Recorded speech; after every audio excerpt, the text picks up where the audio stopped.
Welcome to The Jeweler's View. I'm Courtney Gray. I've spent nearly 30 years in this industry, running schools, doing custom work, coaching, consulting, and working with makers at all stages. Over time, I've started to see the patterns, the things that actually move a creative career forward, and the things that can quietly hold it back. I built this podcast to cut through the noise, less time in your head or down the research rabbit hole, and more time building something real. Let's get into it. Have you ever noticed how some things seem way bigger than they actually are? Not because they're objectively difficult, but because they mean something. They're important. Learning a new software program, beyond annoying. Learning to solder, challenging as hell at first. Posting your work online. Suddenly, it feels like the fate of civilization rests in whether or not someone taps the little heart or makes a comment on your post. That's always fascinated me. Why does building a creative business feel so incredibly personal? Because if we zoom out, most of us aren't just building a business here. We're building something we've quietly wanted for years, sometimes decades. And when that's true, every success feels a little bit bigger. Every setback feels a lot heavier. And every piece feels like it carries a tiny piece of us along with it. Like it's the end all or be all if it's not amazing. I've been thinking about this a lot lately, oddly enough, while riding a motorcycle. If you've been listening for a while or following me on social media, you know I finally bought my first motorcycle this year. I'm 47 years old. I've wanted one since I was probably like 13 or 14 years old. One of those dreams that you tuck into a shelf because life gets busy, you get married, you have babies, a business, you raise kids, you pay bills, you become somehow the responsible one. How the heck did that happen? Every now and then I'd see someone ride past and think, okay, one day, right? Well, one day finally showed up. I bought a white Honda Shadow Cruiser. It's a Spirit. It's beautiful. It's got silver flames flying down the side of it. I actually bought the bike with some old sterling silver that I had traded in when silver was sky high. So there you go. Silver linings. And funny enough, I actually named the motorcycle Silver Linings because really that's what life and journeying is all about, finding the silver lining. So well, oddly enough, it's about 600 pounds. This bike is not a little Honda Rebel like I probably maybe could have started with. I went for the Mama, the big one. Now, here's the funny part. Somewhere in my head, I had decided I'm never dropping this motorcycle. Not I'll probably drop it and learn like everybody else tells you will happen. No, in my mind, I was going to be the exception to the rule, to what everyone told me.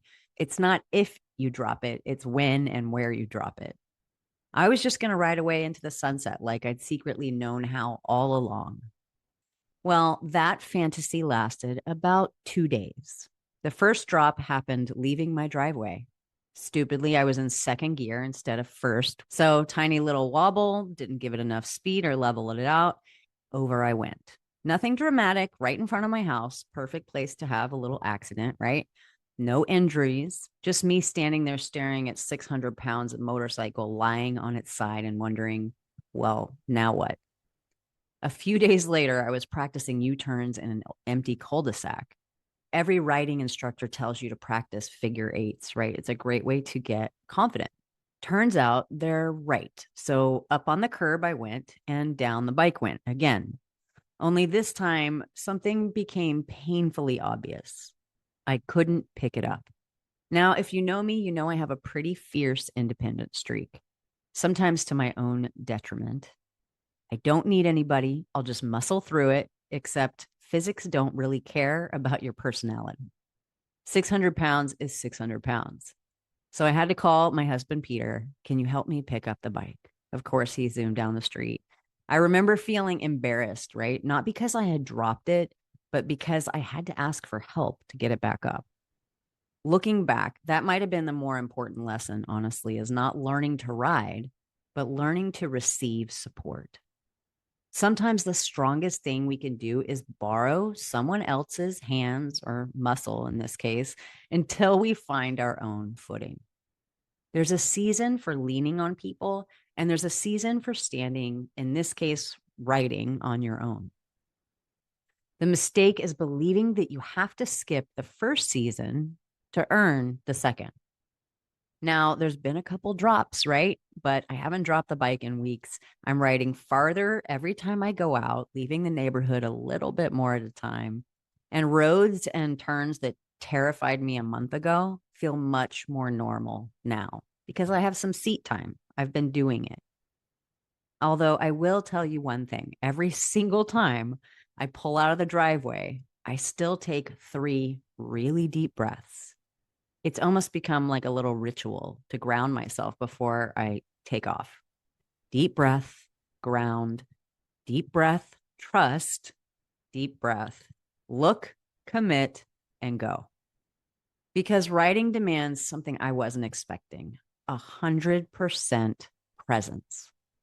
You cannot spend much time worrying about yesterday's mistake while you're negotiating a curve on a 600-pound machine. And you can't rehearse tomorrow's conversation while watching for gravel and drivers to pull out in front of you, shifting into third gear, hitting both rear and front brakes when you need to at a time, and making sure your turn signal is on. Your attention has to come home, right to the center, right here, right now.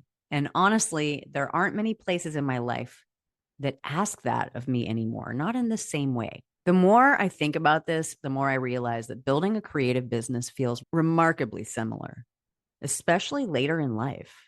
Many of you listening didn't start making jewelry at 22 years old. You started after another career, almost like a whole other lifetime, right? After raising children, caring for parents, military service, after nursing, engineering, retirement. You've lived an entire life before arriving at the bench, which means this isn't just a hobby. This matters. That's why criticism stings more. That's why slow sales or no sales at the beginning feel very personal. That's why posting your work online or getting visible can feel strangely vulnerable. Because the jewelry isn't the only thing that you've invested here. You've invested years of hope, time, identity, maybe even a promise that you made yourself years ago. I'll do this someday. When someday finally arrives, you desperately want it to work. But here's where coaching often begins, separating facts from stories. The fact might be no one bought my necklace, and the story becomes I'm not talented. The fact might be my Instagram post reached fewer people this week. The story becomes no one gives a shit about my work. The fact might be I've only sold 3 pieces this month or this year. And the story becomes I made a terrible decision changing careers, right? Facts are incredibly useful. Stories deserve a closer look and a lot of patience and good humor because we create them almost instantly, usually without even realizing that we've done it. And once we believe the story, we start making decisions from there. We stop showing up. We stop experimenting or stretching our wings. We stop asking questions. And we quietly retreat, not because the facts told us to, because the story did. One of the things I love most about working with students inside Transform is watching this happen in real time. Someone comes into a coaching call convinced they've identified the problem. My prices are wrong. My website needs making or updating. My customers don't understand the pricing. Sometimes those things do need attention, but often underneath all of that, there's another conversation happening. And it's this: I don't know if I'm allowed to be a beginner at something again. Because that's really what many of us are wrestling with. Not jewelry, beginning. Think about it. Many of you were exceptionally good at your previous careers. People respected your opinion. You knew the answers. You walked into the room feeling competent. Then you decide to become an artist. Suddenly, you're asking questions again. You're making mistakes again, feeling awkward and out of place again. That can be surprisingly uncomfortable. Not because you're incapable, but because your identity hasn't caught up yet. There's a difference between saying I'm learning jewelry and believing I'm allowed to learn jewelry. One is a skill and the other, permission. I've started noticing something on my motorcycle rides. Every route that feels easy today used to feel impossible. Not because the roads changed, because I did. The intersections did not become less busy. The curves didn't flatten out. Traffic didn't become friendlier by any means. The rider simply became more experienced. Businesses work the same way. Technique works the same way.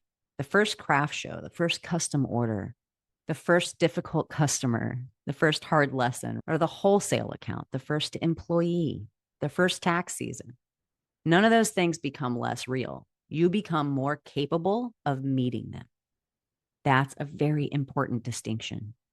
We're often waiting for the road to become easier. Sometimes the road stays exactly as it is, and we simply become someone who can ride it. Lately, I've been thinking a lot about this idea of becoming, not just building, becoming, because eventually the techniques become teachable. Pricing can be learned. Marketing can be learned. Photography can be learned. Systems can absolutely be learned and implemented. Those are all things that we spend time on in Transform.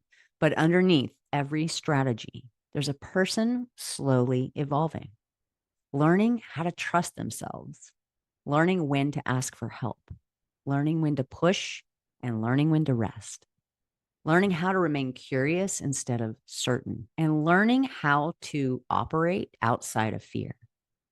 I'm becoming more interested in having these conversations, not because business stops mattering, quite the opposite. Because the longer I do this work, the more convinced I become that businesses rarely outgrow the people leading them. As we grow, they grow. That's actually what inspired this new event that's coming up that I'm excited to invite you to, called Evolving Creatively. On September 9th, we're going to gather a handful of artists, makers, and leaders that you will know from our industry for a free online day of conversations around resilience, reinvention, creativity, and what it really means to sustain a creative life over the long haul. If these recent episodes have resonated with you, I think you're going to find yourself right at home there. You can learn more and reserve your spot at CourtneyGrayArts.com or message me. I'll send you the link. I'd love to have you join us. So here's your bench note for this week. The next time something feels overwhelming, pause before creating the story. Ask yourself, what are the facts? And what story have I maybe added on top of them? So just noticing the difference creates some space. Sometimes enough space to take one more step, or in my case, one more ride. Thanks for spending a little time with me today.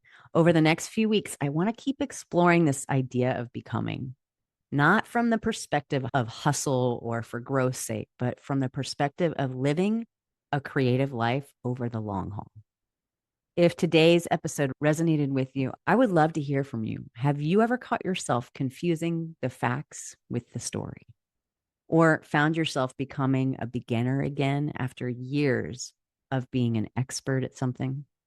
Come find me on Instagram or Facebook at Courtney Gray Arts and let me know. Until next week, keep making, keep learning, and don't be afraid to ask someone to help you pick up the motorcycle. Sometimes that's exactly how we become the person who eventually rides away on their own. All right, my friend, onward and upward. Until next week. I'm glad you're here. This path takes a lot, especially when you're building something of your own. If you want to go deeper, I share key takeaways and additional teaching through my email list at CourtneyGrayArts.com. Keep going. This part matters. I'll see you next week.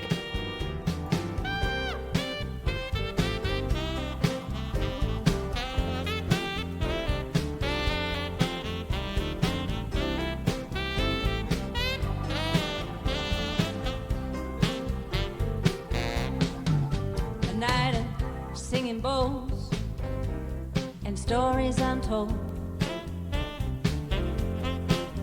Yeah, here's to the dreams and how we make them,